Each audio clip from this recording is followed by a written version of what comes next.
Hello, welcome to the Leverton on Everything podcast. I'm your host, Leverton, and I review everything from books, movies, podcasts, plays, social mores, things you do at work, whatever I want, basically.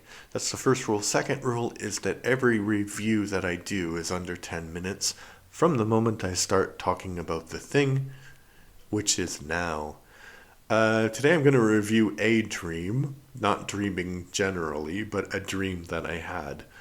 Uh, so last night I was, sleeping as people do during the night, and I had this dream that my son and I were in this like marshy area, and it was winter.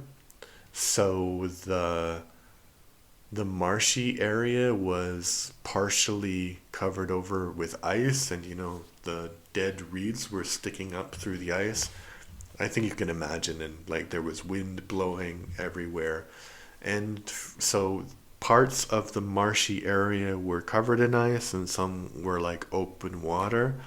And for whatever reason, uh, I and my son were walking on the ice, and my son was able to go to the other side without any problems, but I crashed through the ice, and I thought that the water wasn't that deep, and then my legs didn't touch, and I can't swim.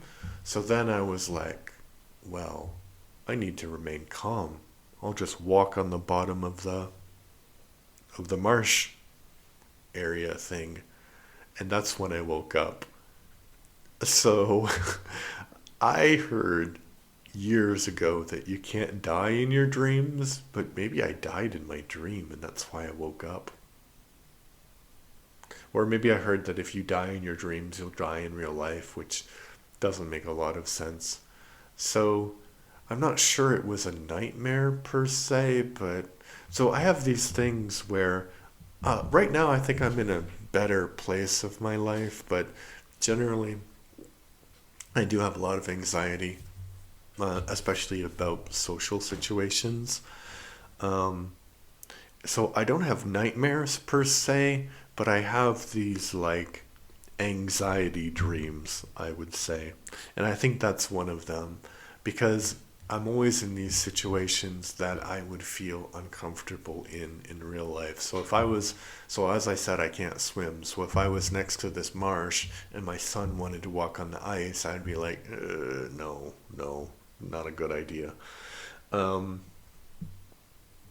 and I had another one many years ago when I was still an English teacher, and basically I was trying to teach a class and I didn't have a pen, and it was like the most stressful thing in my mind. I didn't have a pen, and then I woke up. So, yeah, I guess it's not about this specific dream, my review. It's about anxiety dreams. What kind of anxiety dreams do you have? Would I recommend them? No, but I think that they're unavoidable. And I think that they might even be like interspecies uh, uh, kind of dreams. Because I remember when I was younger and we had dogs, I remember watching one of them sleep one time. And sometimes you can see them move and they're clearly having like a good time. But this particular dream, the dog was not having a good time. It was like whining and crying in its sleep. So, yeah, that left an impression on me. So it was either a nightmare or an anxiety dream. So, yeah, we will never escape them. Yay! Something you can escape, but you won't want to because it's very positive, is my son's podcast.